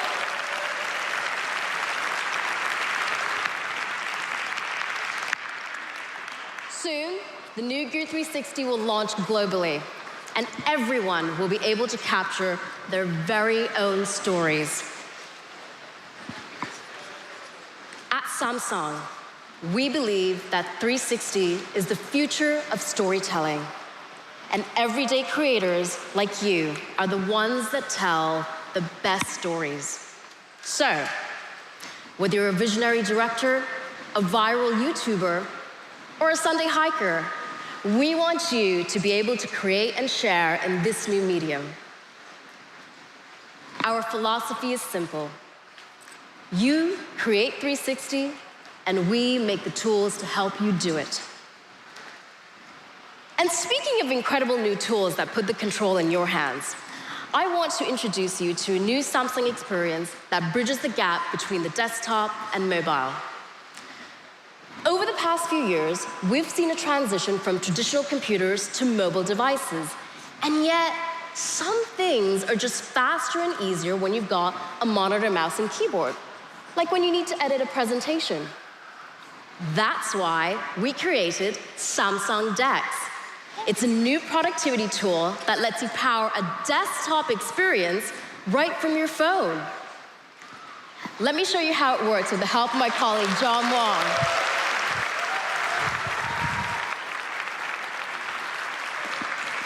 Hey, John, are you ready to show off how awesome DeX is? Hey, Suzanne, absolutely. Let's do this. Accessing Samsung DeX is super simple. It's literally plug and play. Or for my busy work life, more like plug and work. And check this out. When Samsung DeX launches, I can use face recognition to unlock my phone to get into my desktop experience. All I do here is click, look at my phone, and I'm in.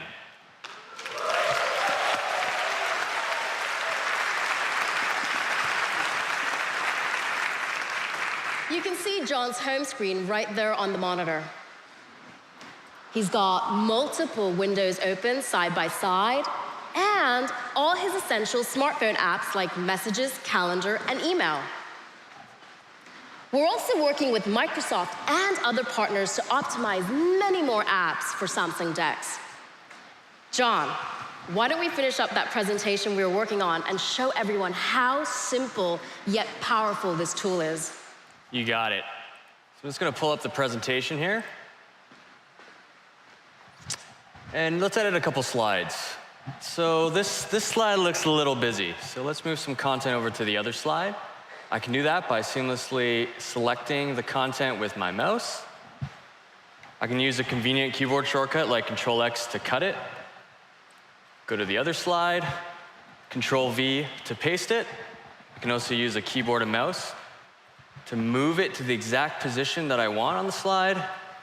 That looks about good. I can also resize this image here so it fits better on the slide. Let's say right there, looks good. I can also use a full external keyboard to edit the title. And now I can simply go Control-S to save the presentation. Now that the presentation's done, let me send that back to you, Suzanne. All I do is go to Email, go to your message, hit Reply. I'll navigate to my files where my presentation is. What's really cool is you can see I can drag the presentation and drop it into the email message as an attachment. Send it off, and we're done.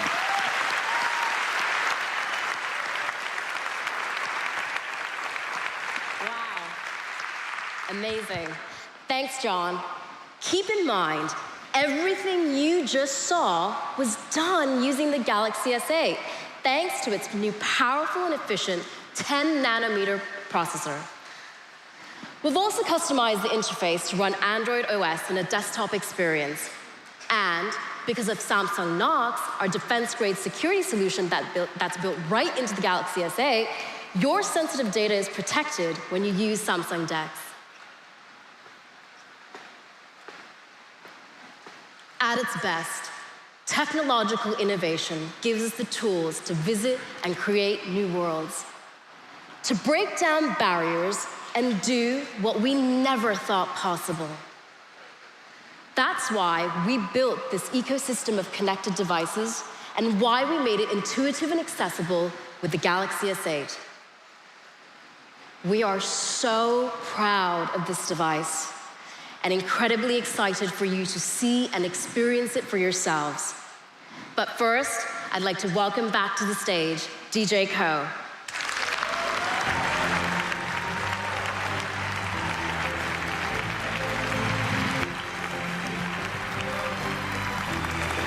Thank you. For 30 years, we have been delivering meaningful progress through the mobile innovation. We believe progress comes from applying human insight to the hard work of solving problems and overcoming obstacles. We must be bold enough to step into the unknown and humble enough to learn from our mistakes. This is how new doors are opened. And the impossible becomes possible.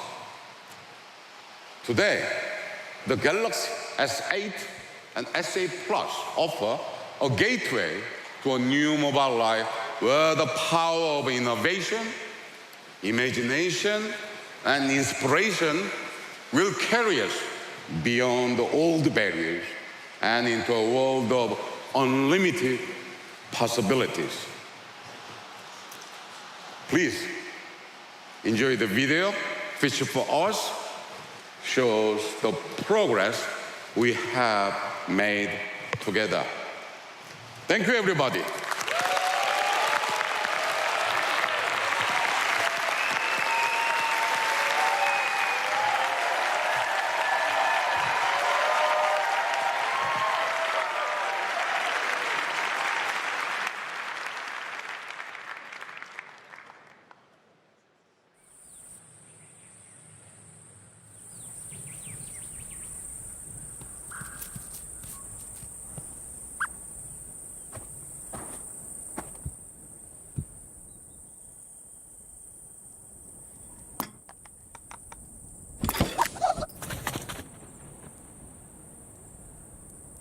She packed my bags last night, pre-flight. 0 hour, 9 a.m. And I'm gonna be high as a kite by then. It's lonely out in space on such a timeless flight.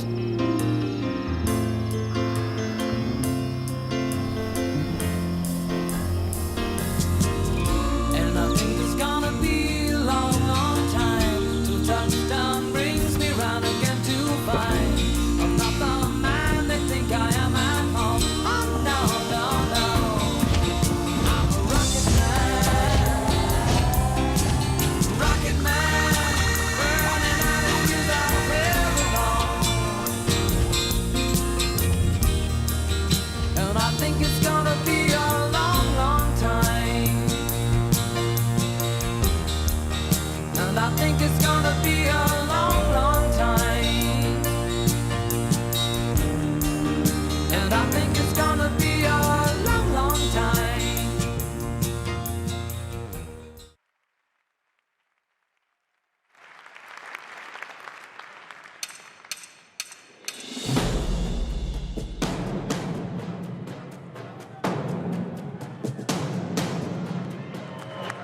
Ladies and gentlemen, the product experience areas are now open.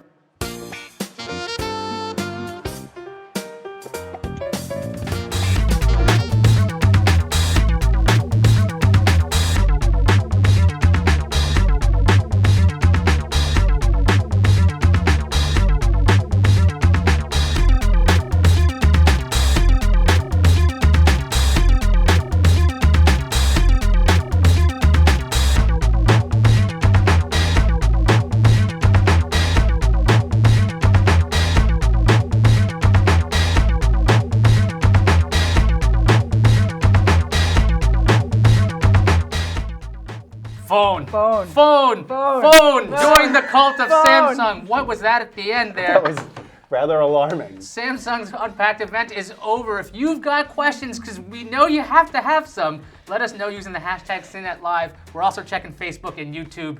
So let's talk about what we saw. Not a lot of surprises, but we should talk about the S8, obviously, because this is the thing we've been waiting for what, 3-4 months now, or at least a year for some people.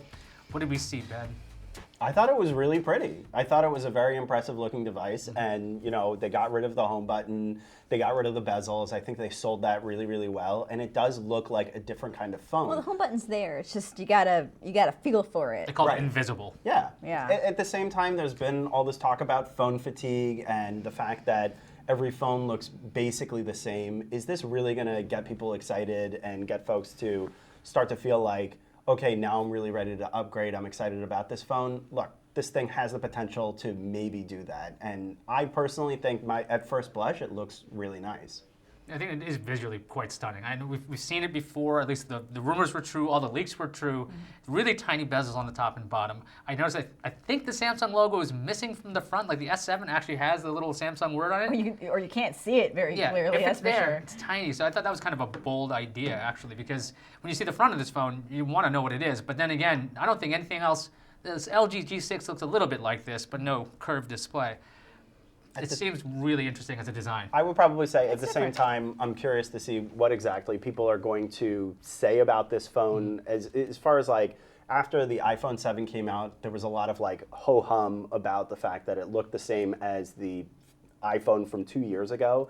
This one really does attempt to try to look different from a design perspective. Obviously, the guts inside are also going to be different. So yeah, we'll see how excited like the folks are. People are going to be when it actually comes to buying this thing, and pre-orders start tomorrow. And there was some camera, little boosts here and there. It wasn't very clear exactly, just that, hey, we take multiple photos and stitch it together so it'll look all pretty for you, And then there was some talk about the facial recognition, being able to unlock your phone that way, because since you don't have a fingerprint scanner anymore to unlock it, you gotta like do something, and so staring with your face could unlock it since the fingerprint scanner's on the back now. Yeah, if you have it on a table, the per awkwardness of that. I have the Google Pixel, and that's one of the weird things. You have to always pick it up to unlock it versus, I think the iris scanning will be helpful for that. We have this video of all of the features of the S8, because they're already at CNET. So you can check that out at cnet.com if you want to see the full video. Let's see what else we saw. We saw some surprises. Not a lot of surprises when it came to the phones, but we did see some accessories that I wasn't expecting. The dock. Yeah, for me, look, I've been a nerd for a very long time. I've always wanted to use one device as every device, and the Samsung DeX is supposed to be able to take the device and make it into a desktop experience. Every single time anyone's ever attempted this, this has failed.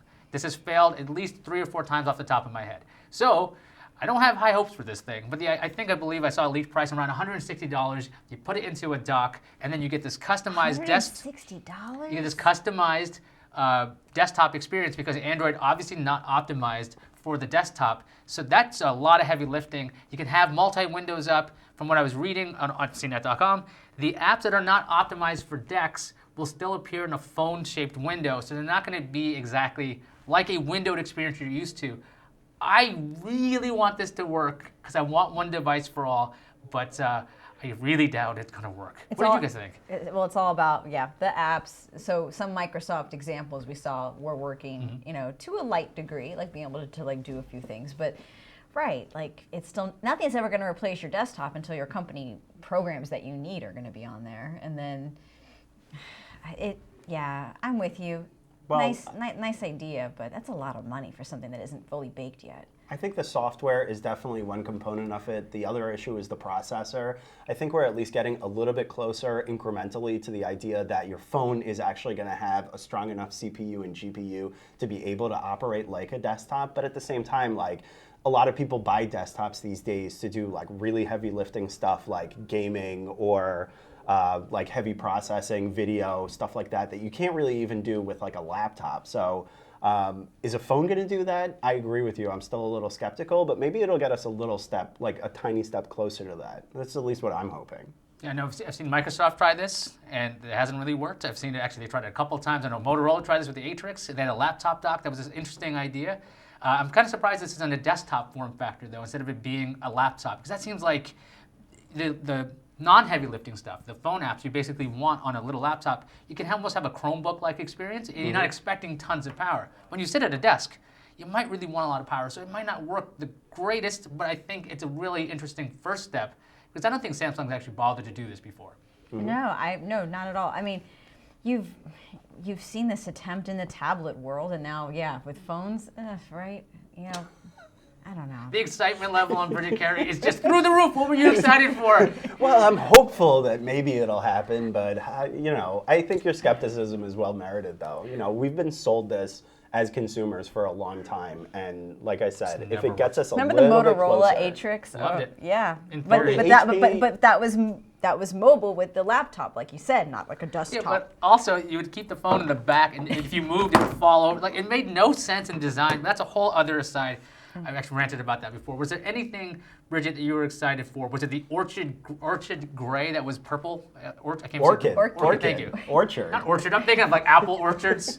Sorry, guys. I'm all about the purple, but I was taken aback by that. What was that health thing? Like Samsung Health, you can like ask an expert. So like if I'm not feeling well, I'm gonna be like, hey, can you take a look at this? Does this look funny to you? Like, who am I talking to? Like, they're working with Amwell or Americawell or something. Yeah. They're connected to doctors. Yeah, so I felt like this whole presentation, I just got little snippets of things that were like works in progress, but I was never sold that it's fully working, and that nothing from Samsung today sold me on like, your life's gonna be better. It was more like, if people work with us, your life's going to be better. We're getting there. Yeah, I mean, what I liked, though, too, was a little talk of that security. It was something that was kind of like Apple's Touch ID. They called it Samsung Pass, or what was it called? Samsung Pass, yes. Samsung Pass, yeah. So it'll work with finance sites, you know, where like, I guess, iris scanning or facial, whatever used to unlock your phone, you know, is used in the banking sites, too. And it's coming to more, but what other more? Like, you know. So yeah, once again, work with more apps, with the decks and the health and all these. Yeah, but who am I going to talk to if I have a health question? Is it like a nurse? Is it like? They said they're going to be connecting you with doctors. Okay. So the question is, I don't know where these doctors are from. They're working with something called Americawell or Amwell. Okay. To connect and how you often with can doctors. I use it? I don't know. They didn't detail that. But it's, you know what? It is a feature that I've never heard about on a different device. Yeah. Okay, you want to have something that's like, what are you doing with your phone there? It's for later. It's for Amwell. It's for my S Health. But I can just imagine how awkward it is. So you just does that look? Oh, turn the light on. Okay, sure. You know. Okay. So what did you guys think of Bixby though? Because I think I just said Bixby again. You're not the only one on stage. People were questioning that. Is it Bixby? Yeah, it just rolls off the tongue. Bixby. It's all said together. Bixby. Needless to say, I think that they did do a good job, at least providing a good pitch for this. I really don't have very high expectations for this thing. I thought it was a good pitch. I thought it was a good pitch where they said it's contextual. What were some of the other aspects? They have image recognition, translate languages. You can shop online. The problem is that they didn't actually show a demo. So I had to find out. I was like tweeting different people, and they said, "Oh, it actually has a female voice," because I was trying to figure out, does it have a male or a female voice?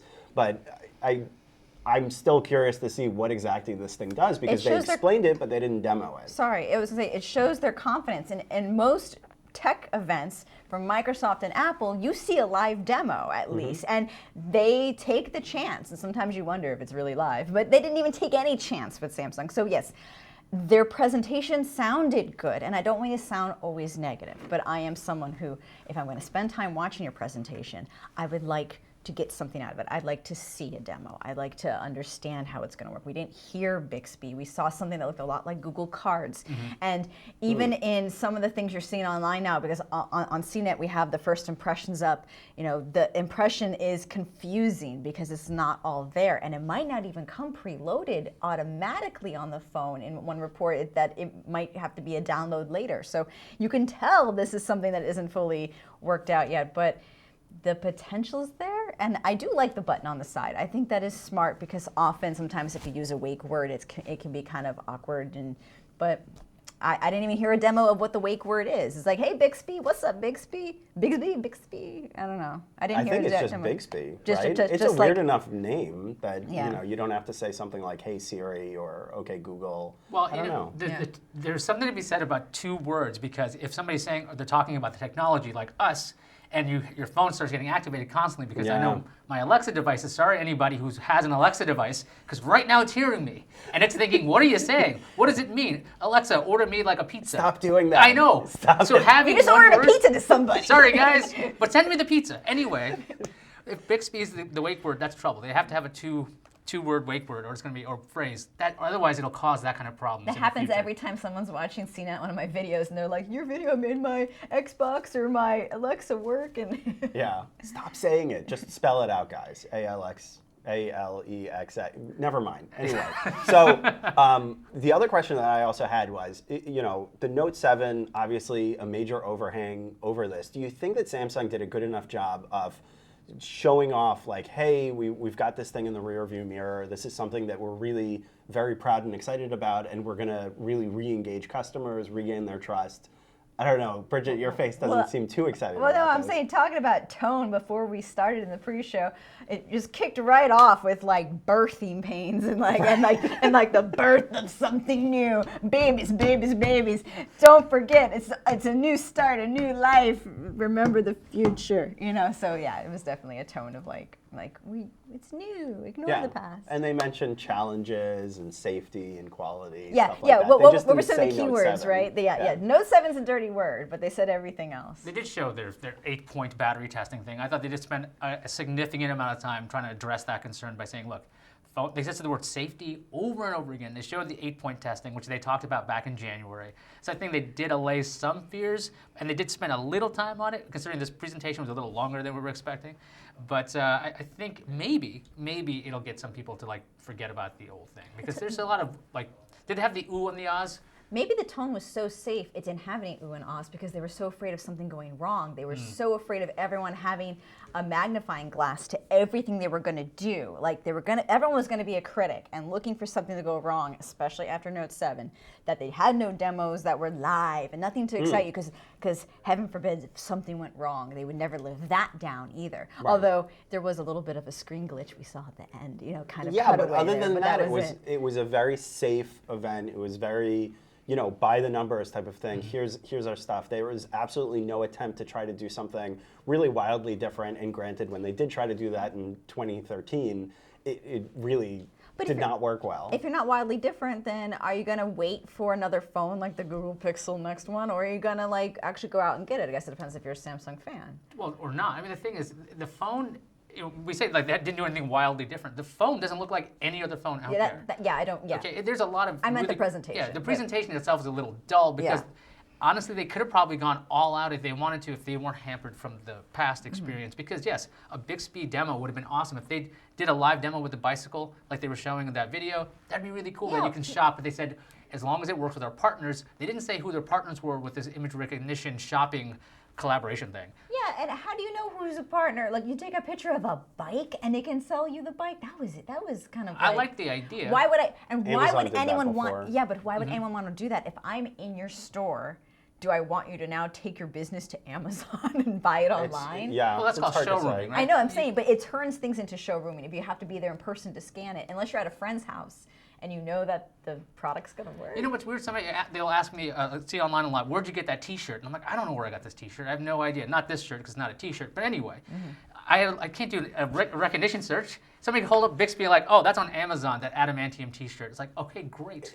I think Samsung might be able to sell that product a little bit more effectively. When Amazon came out with that concept, it was called Firefly with the Fire Phone, and at least I saw it as, you know, rather craven. You know, this is Amazon just trying to pack in its store in a phone, and this is just Amazon.com, the store, or, you know, the shopping app that's just baked into the phone, and now I'm going to buy everything there. Samsung, it doesn't do it's not an e-commerce player the same way Amazon is, so maybe it's going to actually convince people to use it a little bit more effectively.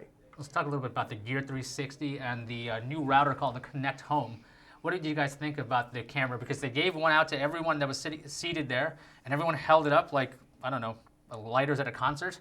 So Gear 360, is it amazing, or it's smaller, but is it great or not? It reminds me of when everyone had a flip cam back in those days and how easy it was to it was always touted as like, just pull up your phone, look how easy it is. And it's that same size and ease of use, well then you have something there to kind of get people to create content for something that, as we were talking before in the pre-show, there's not a lot of content for VR and, you know. Or 360. Or 360. Yeah, we messed around with an early version of this beforehand, not this version, an early version of the first one, and it seemed kind of glitchy and not super easy to use. So to me, it seems to make sense that they've come out with a new one, I think it's cute. maybe it's gonna like smooth over some of those early iterations of Gen 1. No, it's definitely got that cuteness. I think it's a big step forward if it's got live streaming as well built in, because if you've got that, you can really broadcast an experience you're having to somebody else. Because let's say we're all going to a concert, or I'm going and you guys aren't. You could put your headset on and see what's going on, which is kind of crazy if you think about it. But I think it's just, like you were saying, Bridget, the idea of creating more and more VR and 360 content, because the more that users build this, we know YouTube supports this, you have more and more content, the more they'll be able to sell you the Gear VR headset and actually have a usage for it. Because I have a Daydream that came with my phone. I use it every now and then. It's not the best experience, but the more content that comes with it, the more it becomes normalized, I think. Because it was weird to be like holding a phone up after a while. One day it'll be built in the phone, no question about it. People still hold up tablets to take pictures, so that's a we whole still other have to problem. convince them not to do that. I don't think this is as dorky as holding up a tablet. No. Well, you said your Daydream came with your phone. Okay, so a lot is coming with this phone to sweeten the deal. This is clearly a response to the hesitations from Note 7. So what do you get in the gift basket of goodies for pre-ordering? You get the AKG earbuds. They're worth $100. Gear VR and the controller. That's the new Bluetooth motion controller. Okay, that's there too. And an Oculus game pack. Not bad. So, and then if you spend another $100, you'll get a 256 gig memory card and extra over-the-ear Bluetooth headphones. Right. The base price $750, right? So Yeah, isn't it weird when you go to a presentation they don't really talk about the price? No, they didn't. Yeah, Well, they would have to say like worldwide $750 here and this many euro and Apple this. does it, whatever. Well, they just put up a big chart. Yeah. They didn't want to bore us with charts. Yeah, that's true. But yeah, so it's pre-ordered tomorrow, coming out April 21st. So a month from globally. now, or so. And we'll see how it really gets people. Let's see if it gets people's attention. I still think it's a cool looking phone. I mean, sometimes I'm in the bubble. I'm just like, yeah, I've seen it. But like, it's a cool looking phone. I really think it's going to be. We have a comparison shot. Can we get that up? Of the different kinds of phones. Yes, showing the S8 versus previous phones in the past. So many different stylings when it comes to that. So we're going to get that picture up when we can. And there it is. There we go. You can see it behind us. You just see like these screens, but we get closer, you can see. What do we got? What? So the Google Pixel is the one all the way on my right. Yeah. And yeah, you can really tell there is a big difference. It does make the ones, that have. The S8 is there in the center, with the 55 on it, and yeah.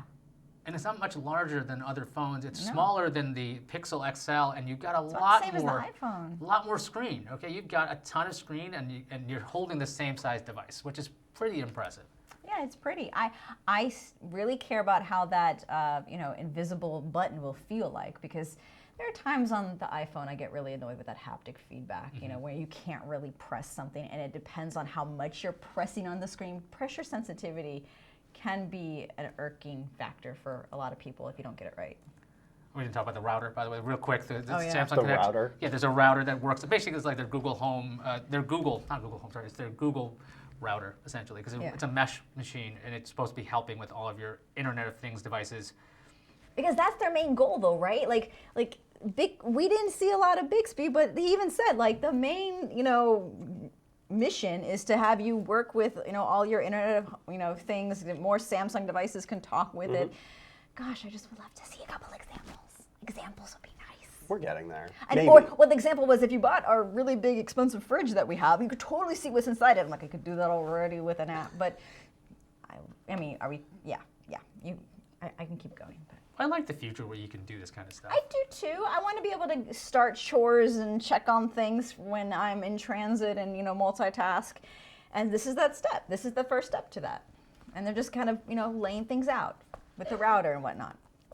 So is there anything else? We've got the front-facing camera, the S8. It's an 8-megapixel camera. That's new. I think the old one was like 5 or so.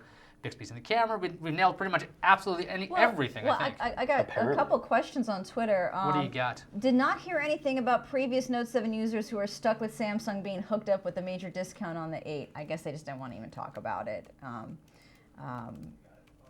Because there was that kind of incentive that if you turned it in, you could go upgrade to the 8 eventually.